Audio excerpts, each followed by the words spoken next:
Hey guys, Ranch here, bringing all sorts of commentary. This is going to be the second set in Group D of the Ro32 of the whatever MSL 2010 spring season. The Wrenchin MSL! I think I'm just going to call that from now on. Wouldn't everybody like that? This is going to be between HiyA and Yellow Arnc, or Yarnak, or Fake Yellow, or just Yellow. Generally, people call him Yarnak, and I call him Yarnak as well, simple because it's pretty much the shortest one to say, I think. So we're going to have HiyA as the turn player at the 12 o'clock position in blue. We're going to have Yarnak at the 4 o'clock position in white or beige, whatever color it is, doesn't really matter. It's white enough.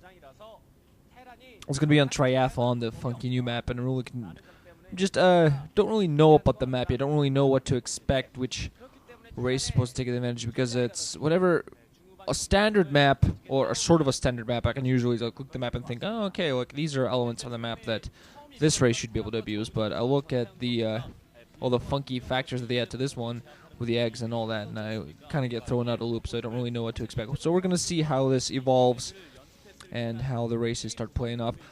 HiyA going to start off by walling off his ramp inside of his main. We're going to see what it is that Yarnak goes for the opposite side. Yarnak, he is, overall a above average player, although he hasn't really played that great recently. But always, his constant high point has always been his versus Terran. His versus Terran at a very high caliber, over 60% win rate for him. So he's always been a very, very good versus Terran player, and has always been capable of sniping even the most high-level Terran player. So HiyA going to complete his wall here with one Rex. We're going to see what he decides to go for afterwards. Terrans on this map, I feel a maneuverable build will be very good. Where Baby decided to go against Arnc for 2-pit Wraith. I feel 2-pit Wraith is a very good build for this map. You can fairly easily hide it. You're going to be a pretty decent position. 12 fetch coming in from Arnc, and he did send his Overlord past the middle, so it's going to go into HiyA's base in about a minute. 57, 58, 59 for syncing purposes, just to help me out a little bit. Drone scout still going out there for Arnc, trying to be annoying. There was an SCV that came out and met him. He might still getting some shots off on the SCV. We're going to see a little HiyA. I think I might put down the barracks. Oh, SCV moves to the left side, so it's going to save its life unless it decides to move close to the drone again. Drone still can't fire at it. I think he's going to put out the barracks fairly safely. We saw the evolution chamber on the way for Arnc. I think he actually put that down before he put down his spawning pool. I think he might decide to put down his third hatch before spawning pool. I'm not overall too sure. No, never mind. Puts down his spawning pool. Does have his spawning pool, which apparently put down before his extractor. So on the opposite side, we're going to see factory first from HiyA. Very quick factory. So this might be a 2-port Wraith build. I'm not overall too sure so far. The Overlord gunning in there for Arnc, and I haven't seen a single Marine out there whatsoever for haven't seen a single Marine out there. HiyA gonna go try to go for this 3 o'clock position spot. There's an extra base there, but no crazy 3-hatch action coming down from Arnc, sending one single drone to the natural expansion to start mining, going for a quick lair.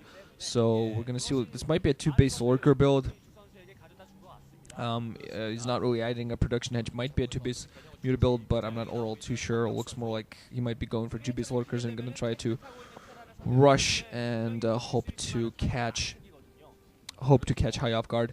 We're gonna see what HiyA decides to go for. Still don't see his next hit. Yeah, he is gonna go for 2-pit Wraith. Yep, very good build on this map. Arnc does not send the Overlord towards the upper left-hand natural past those zags to spot whether there was an expansion coming up, but I think his Overlord gonna move to the right side. Probably gonna spot this.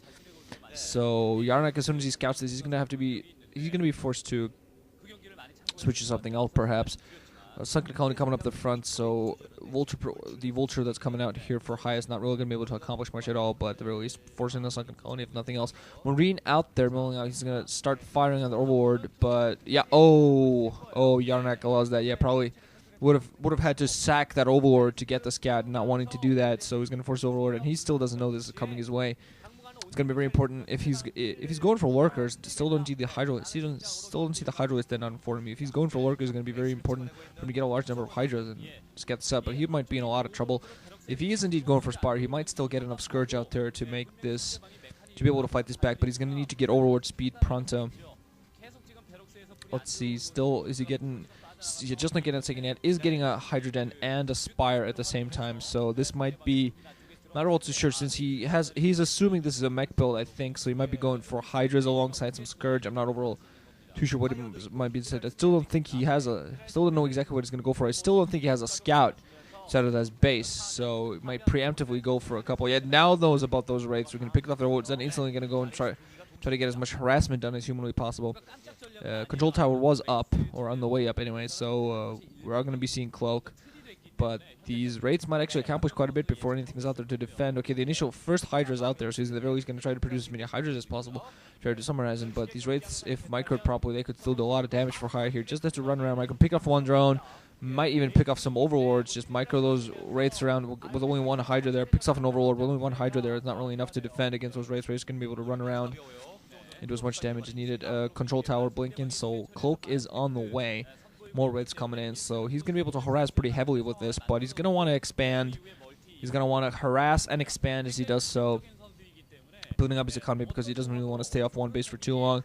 Arnc can react to this by actually putting up a base at the 6 o'clock position. It was going to be a little bit economically weak, and expanding at the 3 o'clock position at this point would be too obvious. Would be very easy for the Wraiths to do something about. Scourge are out there for Arnc though, so if he micros those well, there's still no Cloak on those Wraiths. There's a Hydra as well taking fire. Wraiths going to be forced to micro against these Scourge. HiyA doing a decent job. They're going to be very careful. Picks up another Scourge. Only 2 Scourge now left for him.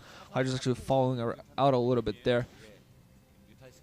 But for now, forcing those Wraiths back. Vulture coming in, actually going to take a few shots at the Hydra. Take it on one-on-one, actually going to be forced back before it does anything else. Scourge yet again flying right by those Wraiths. Even more Scourge being produced here by Arnc. He's going to go out and try to get in the full scout here, and he's going to go out and try to catch some of those Wraiths while he puts up his own 6 o'clock. I apologize that these games are coming out a little bit late, but I was casting the Winners League Finals with Nuke, so that's a little bit late. I do apologize, but I should do like an official announcement or something maybe, but it is going to come out. It's coming out, I believe, later today on Vile Attack, so do enjoy. We hope to be a semi-permanent fixture on there. We're going to see what happens. I'm probably going to do like epic, huge announcement later on this channel. Evolution Chip are now up, and Arnc is going to go for Mutas, so he's going to try to fight this back with Mutas. He's had a couple Hydras down the ground, which he won't really use to try to defend this initially, but and also in case HiyA switches to a more heavy mech army, he's actually adding in a barracks right now. A second maximum, he might actually be switching over to M&Ms, going for an M&M build off this 2-port Wraith, going for a little bit more time. He has an academy on the way as well, and he did have his engineer bay up, so he's alongside a few turrets. Still not upgrading weapons 1 on those Grand Forces yet, though. But he really wants to think about an expansion. Wraiths coming in, picking up even more drones. But Arnc has 3 bases. He's been a little bit economically harassed. And this Wraith with Cloak will be able to fight that back. This Mutalisk pretty well. But still, HiyA only is sitting on 1 base right now. It really needs to pick up an expansion. That 12 o'clock position looks fairly good. Spore Colony inside the main right now. So these Wraiths